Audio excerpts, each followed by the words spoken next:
अस्सलाम वालेकुम तमाम सरकारी मुलाजमीन और पेंशनर को वेलकम करते हैं। पेंशनर और मुलाजमीन अपने बकायाजात क्लेम करें। रिटायर्ड अफराद जो पेंशनर्स हैं इनका जीपी फ़ंड बैलेंस अभी भी अकाउंट ऑफिस में मौजूद है। ज़्यादातर पेंशनर्स को, रिटायर अफराद को इस रूल का, इस असूल का पता नहीं है। आप वीलॉग पूरा देखें ताकि आपको असल नुक्ता अच्छी तरह समझ में आए। सरकारी मुलाजमीन, पेंशनर और रिटायर अफराद के लिए इंतहाई इम्पोर्टेंट मालूमात हैं और इस रकम को क्लेम करने का, जीपी फ़ंड के बकाए को क्लेम करने का तरीक़ाकार भी आपको समझाऊँगा।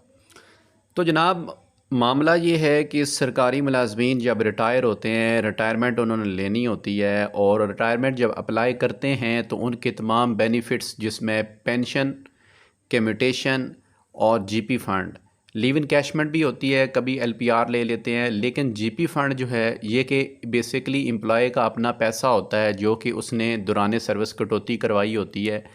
सालाना स्टेट बैंक की शरह फ़िक्स होती है और उसके ऊपर मार्कअप लगता है तो आपका बैलेंस बढ़ता रहता है।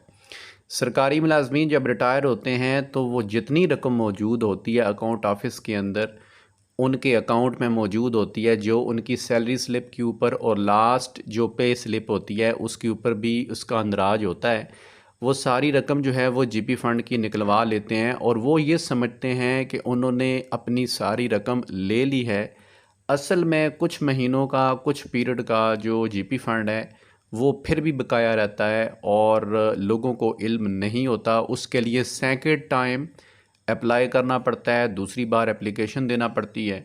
तो आज की इस वीडियो में मैं आपको मुकम्मल तौर पर गाइड करूंगा कि आप किस तरह से उस बकाए को क्लेम कर सकते हैं। याद रहे, ये हर सरकारी मुलाजिम का, हर पेंशनर का, हर रिटायर होने वाले सरकारी मुलाजिम का मुख्तलिफ होगा। जितना पीरियड ज़्यादा गुजर जाएगा उतनी रकम आपकी ज़्यादा भी हो सकती है। चीज़ों को समझें, मैं बहुत आसान अल्फाज में इस नुक्ते को समझाऊंगा आपको ताकि आपको ये सारा मामला समझ में आए। सबसे पहला पॉइंट ये ज़हन में रखें कि जब आप रिटायर होते हैं, आप जितना बैलेंस शो हो रहा होता है वो सारा आप निकलवा लेते हैं, आपको मिल जाता है और फिर आप ये समझते हैं कि मैंने जीपी फ़ंड की रकम तो सारी ले ली, लेकिन असल में कुछ रकम फिर भी बकाया होती है। और वो किस तरह से होती है, वो फाइनेंस का रूल आपके सामने है। रूल के मुताबिक सरकारी मुलाजम अगर दौरान सर्विस या रिटायरमेंट के वक्त जीपी फ़ंड निकलवाए तो उसे अदायगी 30 जून की डेट के मुताबिक होती है, क्योंकि माली साल हमेशा 1 जुलाई से शुरू होता है और वो 30 जून पर एंड होता है। इस चीज़ को आप इस तरह से समझ सकते हैं कि अगर मिसाल के तौर पर एक सरकारी मुलाजिम 20 मई 2020 को रिटायर हुआ तो रिटायरमेंट के वक्त उसको लास्ट फाइनेंशियल ईयर जो कि मुकम्मल हो चुका है 30 जून 2019 के बैलेंस के मुताबिक उसको पेमेंट होगी, क्योंकि अभी उसकी रिटायरमेंट 20 मई को है और 20 मई अभी साल चल रहा है, कंप्लीट नहीं हुआ। 30 जून 2020 पर जाके ये कंप्लीट होना था। तो अब जो कि उसकी रिटायरमेंट 20 मई 2020 को है तो उसको जो पेमेंट है वो जो समझता है कि उसको तमाम पेमेंट मिली है, वो पेमेंट उसको मिलेगी 30 जून 2019 के बैलेंस के मुताबिक। तो इसका मतलब ये है कि 10 माह का और 20 दिन का जीपी फ़ंड का बकाया रहता है। इसी तरह आपने अगर मालूम करना है कि आपका जीपी फ़ंड का बकाया अकाउंट ऑफिस में क्या मौजूद है या नहीं, तो उसके लिए एक तो आपने अपनी डेट ऑफ़ रिटायरमेंट को देखना है। अगर डेट ऑफ़ रिटायरमेंट आपकी 1 जुलाई के बाद आ रही है तो जितना पीरियड बाद में आएगी वो पेंडिंग होगी उतने महीनों की, और ये आप अकाउंट ऑफिस विज़िट करके पता भी कर सकते हैं।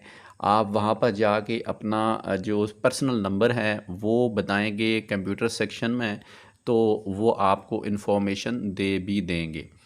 तो अब सवाल ये पैदा होता है जी कि अगर आपकी ये रकम मौजूद है, बकाया मौजूद है, इसको क्लेम आपने किस तरह से करना है। तो इस हवाले से दो चीज़ें हो सकती हैं। आप ये बकाया दो तरीक़ों से हासिल कर सकते हैं। पहला तो ये है जी कि आप अगला साल कंप्लीट होने दें, माली साल कंप्लीट होने दें और उसका जो प्रॉफिट है, जो मार्कअप है वो लगने दें। जिस तरह के हर साल के बाद 1 जुलाई को नया साल शुरू होता है تو اس کے 1-2 مہینوں کے بعد باقاعدہ جناب نوٹیفیکیشن ہوتا ہے کہ جی پی فنڈ کے اوپر اور جنرل پروویڈنٹ فنڈ اور جو اسٹیٹ پروویڈنٹ فنڈ ہیں ان کے اوپر باقاعدہ ایک مارک اپ کی شرح آتی ہے، وہ پھر جتنا بیلنس ہوتا ہے اس کے اوپر وہ لگتی ہے۔ ایک طریقہ تو یہ ہے کہ اگلا سال کمپلیٹ ہونے دیں اور اس کے اوپر جو ہے وہ مارک اپ کی شرح لگنے دیں، تو پھر یہ بیلنس آپ کا بڑھ جائے گا اور پھر آپ جو ہے وہ یہ رقم کلیم کر سکتے ہیں۔ دوسرا طریقہ کار یہ ہے جی کہ اگر آپ فوراً لینا چاہتے ہیں تو آپ نے فوراً اس کی اپلیکیشن دینی ہے۔ آپ اپلیکیشن دیں اور اپلیکیشن دینے کے بعد جناب آپ اس حصے کو کلیم کر سکتے ہیں کہ آپ کا یہ جو پیریڈ ہے اس پیریڈ کا جی پی فنڈ ابھی بھی بقایا ہے اور وہ مجھے بقایا ادا کیا جائے، تو پھر انشاءاللہ یہ آپ کا ایریئر بقایا جات جو ہے وہ بھی آ جائیں گے۔ ڈسٹرکٹ اکاؤنٹ آفس کے جو ہے کو اپلیکیشن آپ لکھیں گے، اپنا کیس تیار کروائیں گے، لیکن اس ساری پروسیس سے پہلے آپ نے اپنا کنفرم کر لینا ہے کہ کتنا پیریڈ بن رہا ہے، کتنی رقم بن رہی ہے، اور اس رقم کو ہی آپ نے اکاؤنٹ آفس سے جا کے کلیم کروانی ہے۔ آپ کی سہولت کے لیے میں ایک بار پھر سمجھا دیتا ہوں۔ فرض کریں ایک سرکاری ملازم ہے جس کی ریٹائرمنٹ جو ہے وہ ہو رہی ہے 30 مارچ 2024 کو، تو اس کو 30 مارچ 2024 کو وہ ریٹائر ہو رہا ہے، لیکن اس کو جو کمپلیٹ فائنل پیمنٹ ہوئی ہے جی پی فنڈ کی وہ اس کو 30 مارچ 2024 کے بجائے 30 جون 2023 کے مطابق ملی ہے، اور تقریباً 9 مہینوں کا جو جی پی فنڈ ہے وہ اس کا بقایا رہتا ہے۔ ملازم جو ہوتا ہے سرکاری ملازم اور جو ریٹائر ہونے والا جو سرکاری ملازم ہے وہ یہ سمجھتا ہے کہ اس نے تو اپنی تمام رقم لے لی ہے، جبکہ یہ 9 ماہ کی رقم بقایا موجود ہوتی ہے، اور یہ رقم کتنی ہو سکتی ہے اس کا دار و مدار آپ کے سکیل کے اوپر ہوتا ہے۔ جی پی فنڈ جو ہے وہ سکیل وائز اس کی ڈیڈکشن ہے، جتنا آپ کا بڑا سکیل ہوگا اتنی آپ کی کٹوتی تنخواہوں میں سے جی پی فنڈ کی مد میں زیادہ ہو رہی ہوتی ہے، تو وہ جمع ہوتی رہتی ہے، اور اگر پیریڈ زیادہ ہو گیا ہے تو اس کے اوپر ہر سال جو مارک اپ ہے وہ بھی یقینی طور پر لگا ہوا ہوگا، تو وہ چیزیں بھی اپنی جگہ پر موجود ہوتی ہیں۔